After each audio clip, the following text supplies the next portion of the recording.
Quero compartilhar com vocês hoje um texto muito importante para o meu coração. Quero deixar com o coração de vocês. E o tema desta minha palavra hoje pela manhã está relacionado com os flagelos atuais, do mundo atual, do mundo moderno, os flagelos atuais. E eu queria que vocês abrissem o Evangelho de Mateus, capítulo 15. Evangelho de Mateus, capítulo 15. Enquanto isso, fica o meu abraço aos meus queridos amigos da internet, meus internautas preciosos, amados do meu coração, rebanho que está reunido no Brasil e fora do Brasil, a quem eu devo muito carinho e gratidão. E, particularmente, agradecer pelo carinho daquela pessoa que falou comigo, a filha que falou comigo agora, lá em Santarém, cujo pai reside lá em Portugal. Lá em Portugal, eu achei até interessante. Ela disse: pastor, o meu pai ouve o senhor aos domingos, né, quando o senhor prega na comunidade, e meu pai também acompanha o senhor pelas redes sociais, né, as palestras que o senhor faz, tudo. E ela disse assim, né, ela é esposa de um missionário que está lá em Portugal, na região de Lisboa. E aí ela disse assim, porque o único pastor que ele consegue ouvir é o senhor. Eu falei, ué, mas por quê? E ela disse, eu vou lhe explicar por quê. Porque ele está com um câncer no cérebro. No cérebro.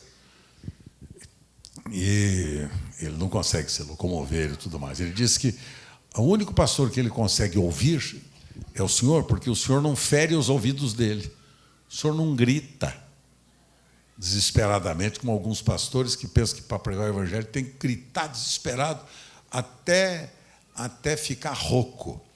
Ele disse, meu pai não consegue ouvir outros pastores, porque eles gritam muito. O senhor é o único que fala num bom tom, que ele é capaz de observar, e ele queria que o senhor soubesse disso e mandou-lhe agradecer. Então, é para este meu querido irmão que vai o meu carinho, minha homenagem, e lembrando que eu desejo sua recuperação.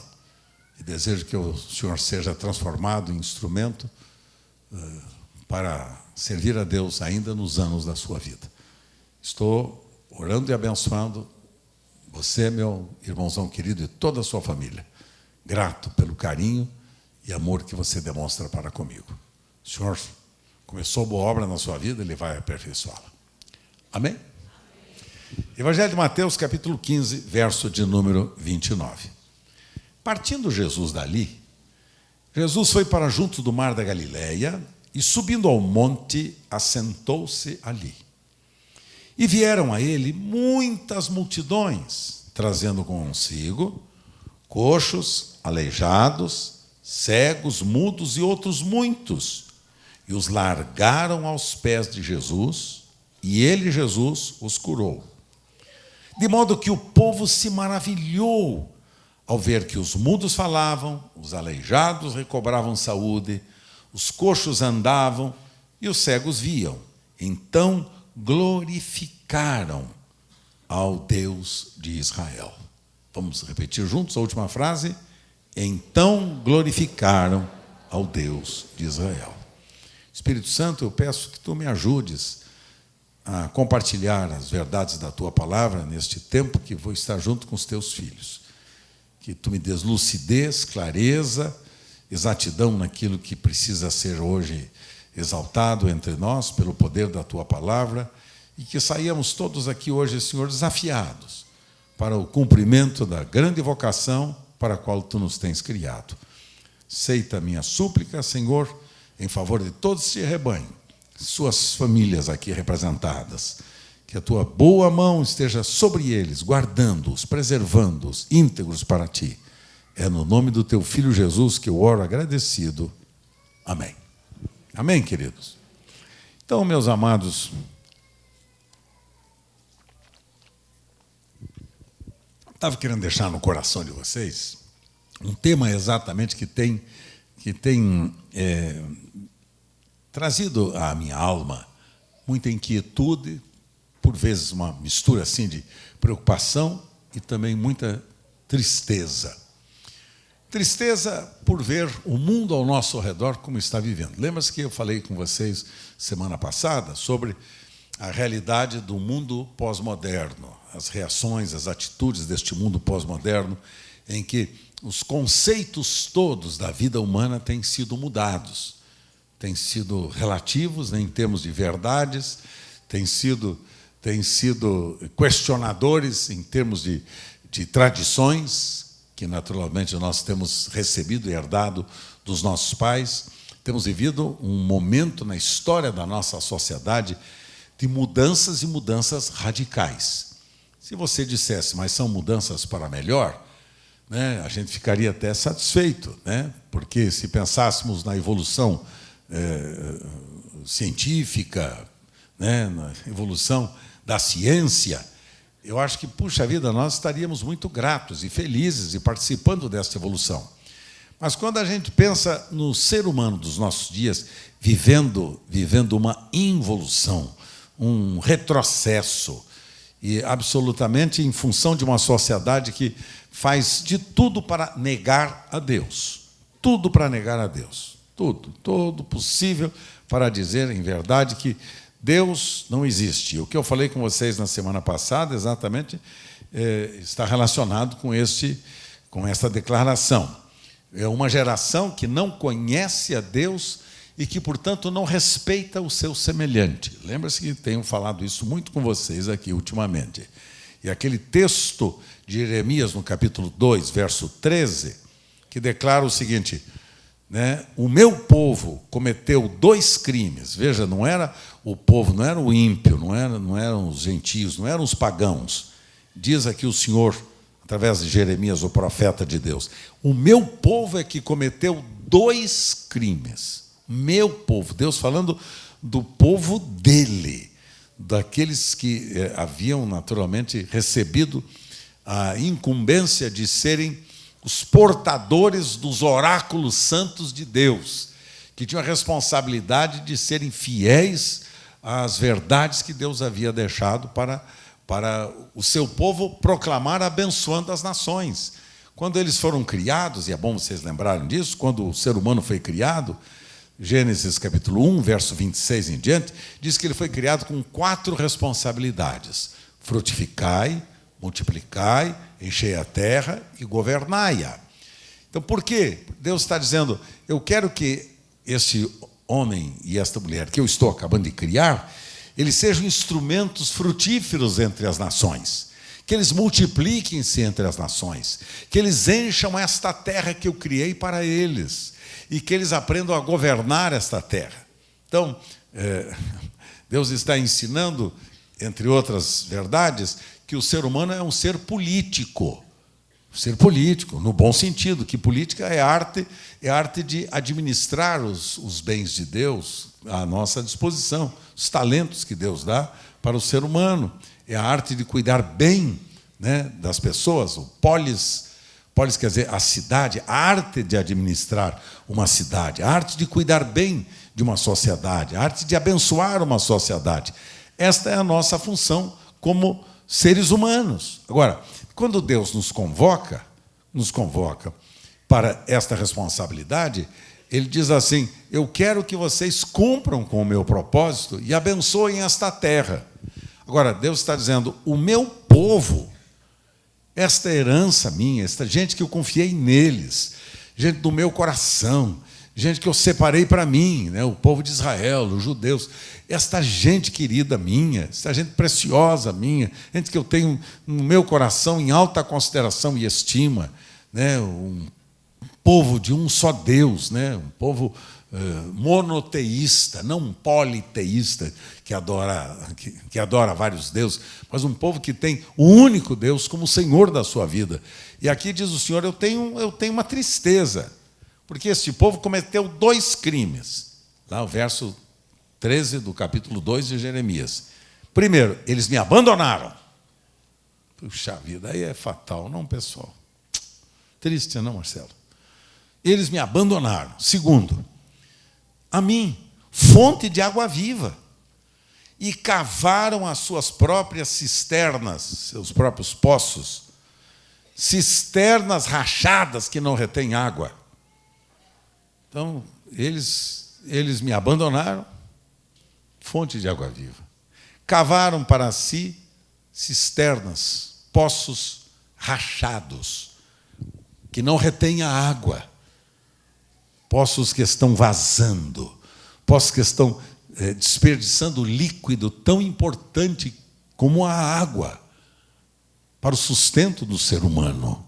Diz o Senhor, eles criaram para si cisternas rotas, cisternas rachadas, que não retêm a água.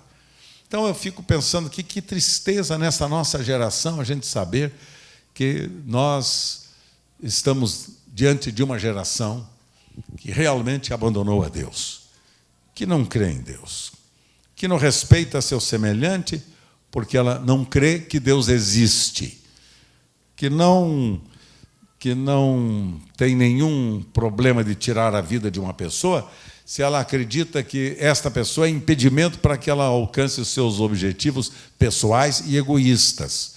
Então, por que não matar? Por que não roubar? Por que não destruir? Por que não ferir? Por que não tirar do meu semelhante? Já que eu não creio que exista uma lei maior, criacional, eu não tenho que dar satisfação para ninguém, eu não preciso obedecer a ninguém, honrar a ninguém, eu vivo do jeito que eu quero, do jeito que eu vivo, acho que está bom, e não lhe dou satisfação. Deus não existe, vivo do jeito que eu quero, caso, descaso, minto, desminto, enfim, vivo a vida ao meu bel prazer, de acordo com a minha própria vontade e de acordo com os meus projetos pessoais. Tristeza é isto, entre outras verdades que eu deixei com vocês na semana passada. E quando eu vejo esse texto aqui das Escrituras, que falam a respeito do ministério de Jesus junto ao ser humano, eu vou ler para vocês, mais uma vez, esse texto, particularmente o verso 29 e 30, para vocês verem se nós não estamos fazendo uma leitura da realidade dos nossos dias. Jesus partiu, foi junto do mar da Galileia, subiu ao monte e assentou-se ali. Agora, o verso 30, para mim, é fatal.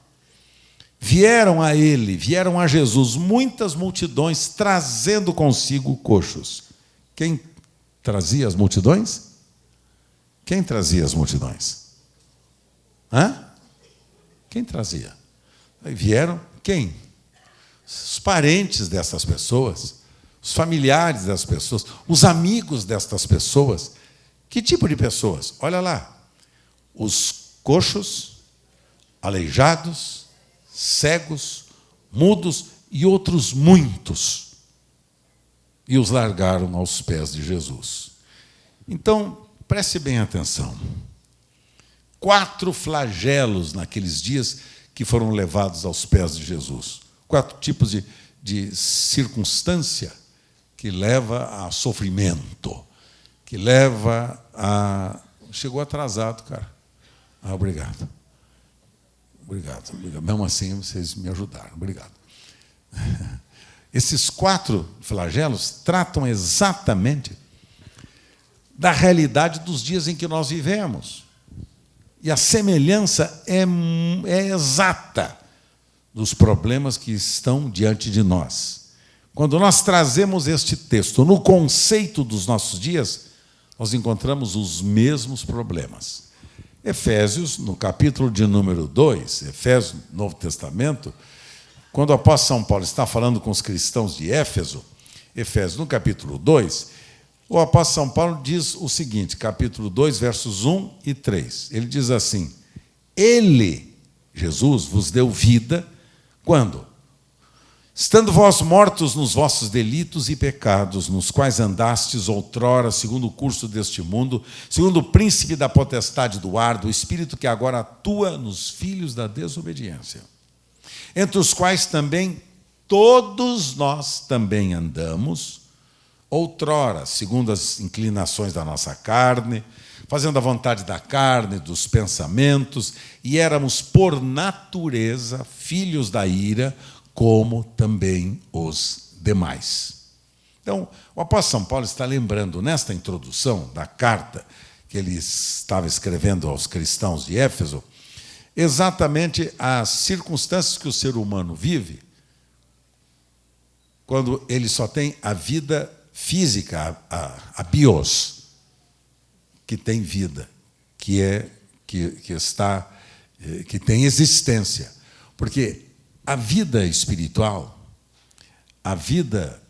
esta vida no espírito, o homem, por causa do pecado, perdeu-a. Por isso o apóstolo São Paulo diz assim: vós, estando mortos em vossos delitos e pecados. Então, o quadro da humanidade dos nossos dias é exatamente este. Embora tenha a vida física, né, tem existência na vida física, a vida espiritual não existe, porque não há relação do homem com Deus. Esta vida espiritual no espírito não existe. O homem está morto. Morto não é fisicamente aqui. Morto no sentido espiritual, morto que está separado de Deus, porque não tem comunhão com o Criador, porque não o conhece. Não o conhece. Agora, não é só o mundo sem Deus que a gente naturalmente pensa na realidade deste fato. Mas, para mim, o pior de tudo é saber que dentro da igreja, chamada Igreja de Deus, entre os chamados cristãos, o quadro é igual. Gente que está sentada entre nós que não tem a vida no Espírito, que não tem a vida de Deus. Estão mortos nos seus delitos e pecados. Andando, veja lá, andando segundo a inclinação da carne, fazendo a vontade da carne, fazendo e cumprindo com os projetos e desejos da sua própria carne, e o resultado de tudo isto é que está seguindo os príncipes das potestades do ar, que é o espírito que atua nos filhos da desobediência, andando nas inclinações da carne, fazendo a vontade da carne, dos pensamentos, e por causa disso tornou-se filhos da ira, como também os demais. Então, gente que conhece, de ouvir falar a Deus e ao seu Filho Jesus, que talvez até seja adepto de uma religião chamada cristã, e que continua morto no seu delito e pecado. Morto quer dizer separado, que a palavra morte aqui é separado. Morto, separado de Deus. Não tem a vida de Deus. Não tem a vida zoe. É outra palavra do idioma grego que fala da vida do alto, da vida de Deus, o zoe. Só tem o bios, físico, sangue, carne, músculo, mas não tem a vida zoe, a vida de Deus, a vida no Espírito. Então, tristeza, porque isto reflete no mundo em que nós estamos. Por isso a Escritura diz, eu tenho uma queixa contra o meu povo. É o meu povo que abandonou. O meu povo que tem construído cisternas rotas. A água que eles recebem não retém, porque o poço que eles cavaram é um poço roto, rachado, que não retém a água. Por isso eles não têm água para oferecer para ninguém. Por isso eles não podem oferecer nada para ninguém. E o texto me mostra o seguinte, que havia um grupo de gente interessado em abençoar pessoas.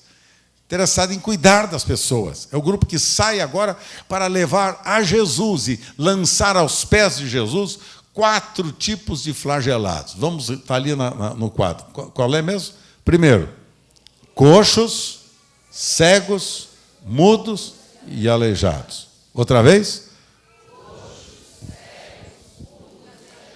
Agora, deixa eu perguntar para vocês, quem seriam esses coxos? Só fisicamente?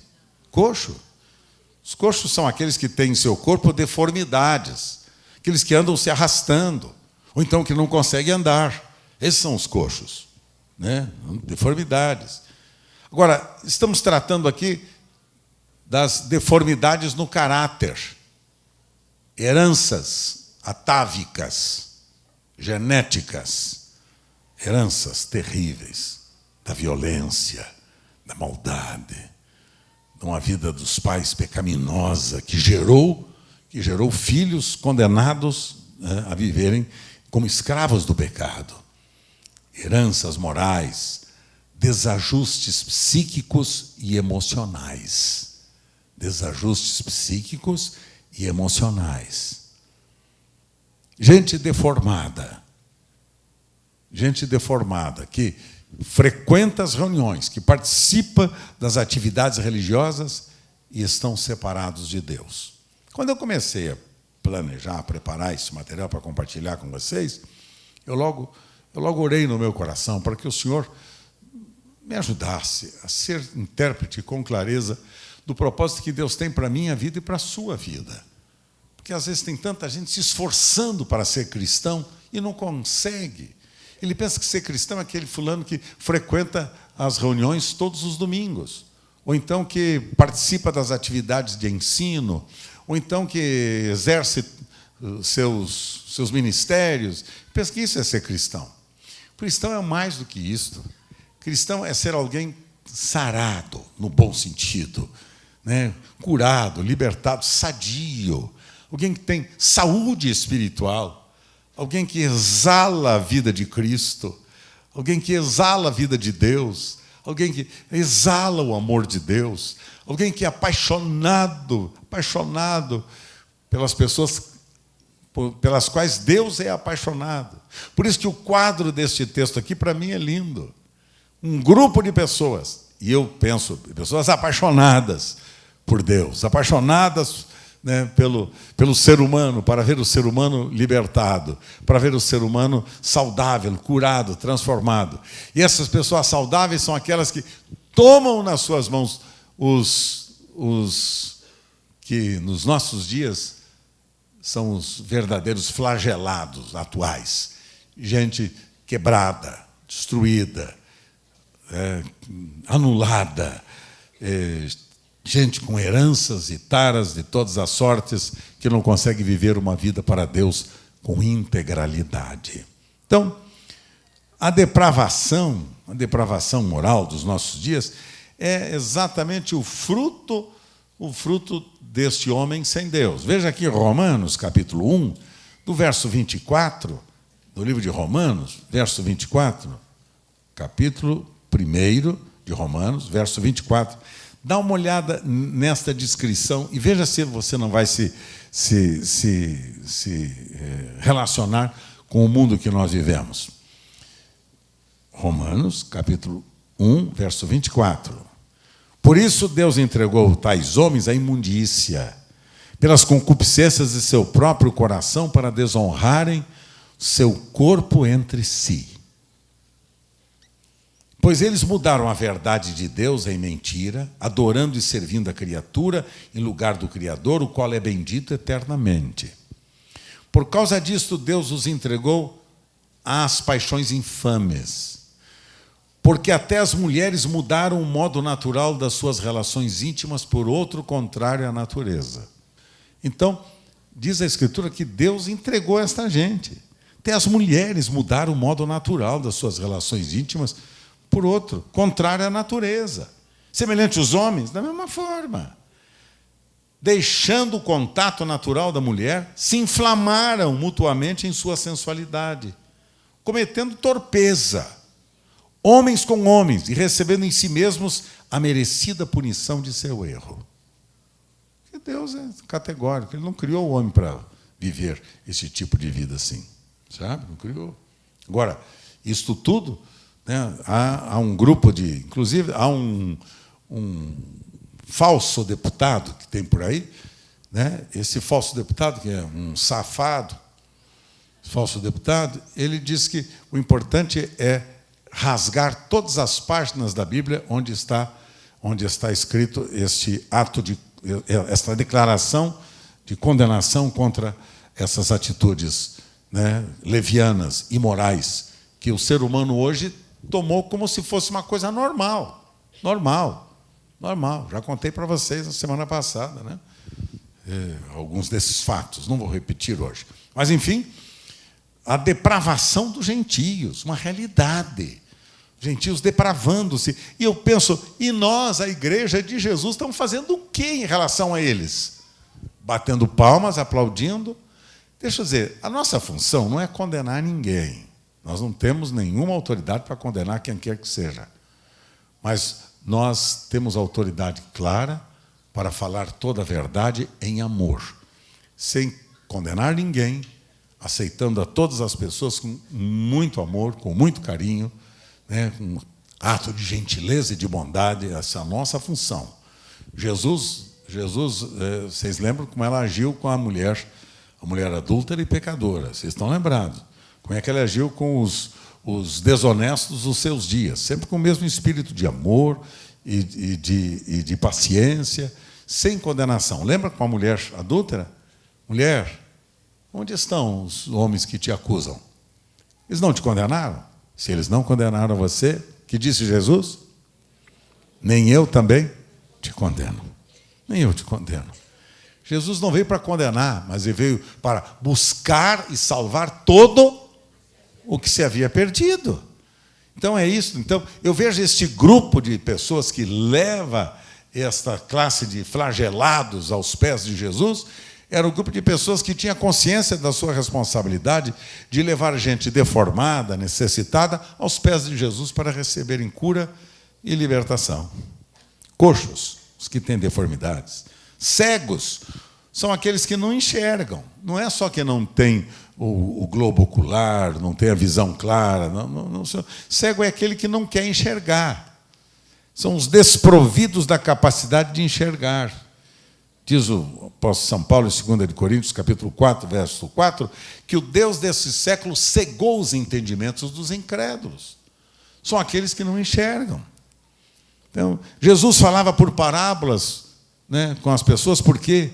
Porque eles tinham olhos, mas não conseguiam enxergar. Falou com os judeus, dizendo: vocês são guias de cegos, que vocês não conseguem levá-los à verdade, conduzi-los à verdade. Guias de cegos. E eu anotei algumas razões aqui da cegueira. Primeiro, a hipocrisia, aparência enganosa, é um sinal de cegueira. Falando que mantém uma vida hipócrita, dupla, dúbia. A cobiça, ambição desmedida, é outra cegueira. Ele só vê o seu interesse, porque o tesouro, disse Jesus, o seu tesouro está onde estiver o seu coração. O ódio. O que é o ódio? O ódio é falta de amor. Porque, acima de tudo, né, o amor é luz, o ódio é trevas. O ódio condena, o amor perdoa, salva, liberta. O amor cobre uma multidão de pecados, diz o apóstolo João. A incredulidade produz cegueira. O que é incredulidade? É a prevenção contra a verdade. O Deus desse século cega o entendimento dos incrédulos. Então, a hipocrisia, a cobiça, o ódio, a incredulidade demonstram a cegueira do ser humano e que gera divisão, destruição e violência no seio da nossa sociedade. São os cegos dos nossos dias. Cegos, espiritualmente falando, não conseguem enxergar. E os mudos? Os mudos são aqueles que não têm diálogo, falta diálogo. Não consegue falar com a esposa, não consegue falar com os filhos, não consegue conversar com o marido, não consegue falar com o patrão, não consegue comunicar-se, não consegue ter um gesto de amor, de bondade para com o seu semelhante. Estes são mudos, gente muda, gente que não tem assunto, que não conversa, que não dialoga, que não participa. O mudo é aquele que acha que só ele tem razão e que, portanto, todos tratem de me respeitar, porque a razão eu tenho, não quero saber das suas razões. São os mudos dos nossos dias. Não têm comunhão com outras pessoas. Não falam com Deus, não falam com os cônjuges, não falam com os filhos, não falam com a família, não falam com o patrão, não falam com o empregado. São os absolutamente mudos, que não têm nada o que dizer, não têm nada a comunicar, não tem uma palavra que levante, não tem uma palavra que console, não tem um gesto de amor, não tem uma palavra de ânimo, de alegria, né, de esperança, de salvação. Ô, pessoal querido, esses são os piores mudos dos nossos dias. Mudos dos nossos dias. Gente que não tem nada para dizer, gente que não tem uma palavra para manifestar, gente que não tem um gesto amoroso, gente que não tem uma palavra para soerguer o ânimo, para levantar o ânimo das pessoas. Que tristeza isto, queridos. E, por fim, os aleijados, Os aleijados são aquelas pessoas incompletas. Pessoas incompletas. Pessoas sem braço, sem pés, sem as mãos. Não conseguem fazer o bem aos outros, não conseguem servir, consolar, sustentar, andar. Gente sem braço, sem pé nem mão. Gente que a única finalidade da sua mão é trazer para o seu reino, trazer para si próprio, beneficiar-se a si mesmo. Não é levantar o que está caído, não é consolar o que está triste e abatido. Não, é visar o meu próprio benefício. Sem os pés, quer dizer, não consegue andar firme.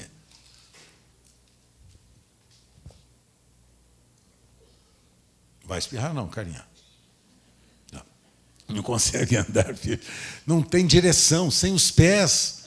Não tem direção, não sabe para onde vai. Vive desequilibrado. Pensou você sem os seus pés? Será que você ia conseguir se equilibrar? Ia, usando muleta. Ou então uma perna mecânica. Só se conseguisse uma estratégia assim. Mas você precisa dos seus pés. Gente que não tem os pés, não tem nem perna mecânica. Porque eu conheço muita gente de perna mecânica que são absolutamente inspiradores, abençoadores. Gente do meu coração, muito amada minha, que eu tenho o maior respeito por causa do estilo de vida que essas pessoas exercem. Então, gente sem os pés, sem as mãos, né, sem os braços, né, não tem uma palavra, não tem um gesto de amizade, de amor. Então, deixa eu dizer uma coisa para vocês, pessoal. O que a gente precisa fazer com esse tipo de gente? Nós somos cristãos, amamos a Deus, vocês são preciosíssimos, vocês são filhos desse eterno Pai, vocês são discípulos de Jesus, vocês não são quaisquer pessoas, vocês vivem dizendo que Cristo é a vida de vocês. Então, está na hora da gente colocar isso em prática. Dizia hoje na nossa reunião pastoral, agora cedo com eles, eu dizia, pessoal, o ano de 2017, o nosso grande alvo e projeto é o da evangelização, de alcançar o perdido. Está na hora da nossa comunidade se preocupar, se interessar por pessoas que não conseguem amar a Deus. E sabe de uma coisa, pessoal? Este é o melhor momento da história da nossa sociedade, porque o homem está sem esperança, não confia nas Forças Armadas, não confia na polícia, não confia nos políticos, não confia no gerente do banco, não confia em ninguém. O ser humano não confia em ninguém. O marido não confia na mulher, a mulher não confia no marido, os filhos não confiam nos pais. Então, é uma geração que não confia em Deus e nem no seu semelhante.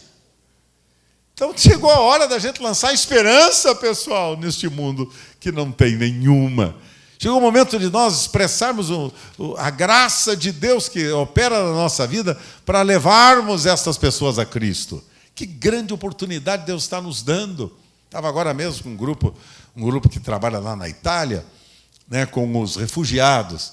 E um dos pastores disse para mim, Carlos Alberto, é a grande oportunidade da igreja cristã de abençoar esses muçulmanos que estão saindo das suas terras, né, fugindo, desesperados, né, que não têm o que comer e correndo o risco de serem mortos pelos bombardeios de todos os beligerantes ali daquela região. Então, queridos do céu, que oportunidade Deus está nos dando, mandando para nós, gente que precisa da graça de Deus. Eu só queria dizer para vocês, olha, o Senhor, diga, Senhor, que eu quero ser uma cisterna que retenha água, uma cisterna que dê água para o que está com sede, uma cisterna que ofereça esperança para quem não tem nenhuma. Senhor, eu quero levar aqueles que não te conhecem a conhecer e experimentarem a tua graça bendita e abençoadora. E o texto da Escritura, finalizando, diz que eles levaram aos pés de Jesus. E o que é que Jesus fez? E Jesus curou quantos? Meia dúzia? Ah, eu gosto disso. E Jesus curou a todos. Lançados foram aos pés de Jesus. E Jesus os curou a todos. Eles estavam com pressa de levar aquelas pessoas a Jesus. E Jesus curou a todos. Os cegos, os coxos, os paralíticos, os aleijados, gente de tudo quanto é jeito. Jesus curou a todos. Você conhece alguém nessa situação? Você conhece alguém vivendo assim? Uma vida que precisa de ajuda? Aqueles que levaram estas pessoas tinham confiança em Jesus. Confiança em Jesus. Confiança em Jesus. Ore pelos seus vizinhos. Ore pelos seus vizinhos. Ore pelos seus vizinhos. Já comecei a orar por um vizinho meu. Hoje ainda, porque ontem o nosso caseiro lá, que cuida da casa de vocês, lá, disse que teve uma vizinha uma vizinha do bairro ali, que foi procurar. Eu não estava viajando, eu e Sueli, e disse: vocês viram aqui o meu gato? Eu tenho um gato preto, vocês viram aqui esse gato? Aí o caseiro falou: não vi gato nenhum. Né? Aí a vizinha falou assim: veja bem, hein? Se aparecer um gato preto aqui, e vocês, por acaso, né, tiverem qualquer atitude, né, que venha prejudicar o meu gato, vocês não sabem o que eu vou fazer. Meu marido vem aqui e vai resolver o problema. Que maravilha! Pois olha, se esse gato aparecer lá, nossa, eu vou receber esse gatinho, vou tratá-lo como, vou comprar até uma latinha de como é o nome? Como? Whiskas. Whisky não. Ainda, pô, o cara quer whisky no bichinho, pô, para com isso, hein, Marcelo? Não, Whiskas. Comprar uma latinha de Whiskas para ele e se ela vier lá no meu portão, junto com o marido, eu vou abrir as portas e vou colocá-la sentada à minha mesa. A Lisete vai fazer um bolo lindo e gostoso que ela fez ontem, né, Lisete? Horrível a sua atitude, viu? A pastora Sueli falou para você não dar doce para mim. A Lisete deu. Aí, vamos fazer um bolo, hein, Lisete? Fazer um bolo para eles, vamos botar sentado na nossa mesa e nós vamos amá-los, até eles me darem um gatinho. Gatinho preto deve ser coisa boa. Gatinho preto é aquele que não dá azar, é isso? É isso? Como é que é o negócio do gato preto? Hein? Gato preto dá azar? Mas vai ser abençoado por mim. Então vai dar sorte, cara. Gato preto para nós que dá azar, chega na nossa casa, em ti serão benditas todas as famílias da terra, inclusive a família dos gatos. Ora, que conversa é esta? Mas eu falei para a Elisete: fica tranquila, deixa vir na nossa porta aqui. Nossa, a mulher veio lá braba, ameaçando lá o caseiro, né, a Elisete. E ela contou para mim: disse, fica tranquila, vamos receber essa turma, vai ser maravilha. Vou levar esta família para Jesus. Vou levar esta família, porque o amor cobre uma multidão de pecados. E levaram a Cristo. E então Jesus curou todos. Tem gente no seu relacionamento cega, aleijada, coxa. Tem gente assim, sem mão, sem pé, sem braço, sem olhos, muda, cega. Tem? Essa gente precisa de quem? Precisa de quem? E o que é que Jesus disse para essas pessoas? Vinde a mim, todos vós que estáis cansados e oprimidos, e eu vos aliviarei. Tomai sobre vós o meu jugo e aprendei de mim, que sou manso e humilde de coração. Mateus 11, verso de número 28. É este texto.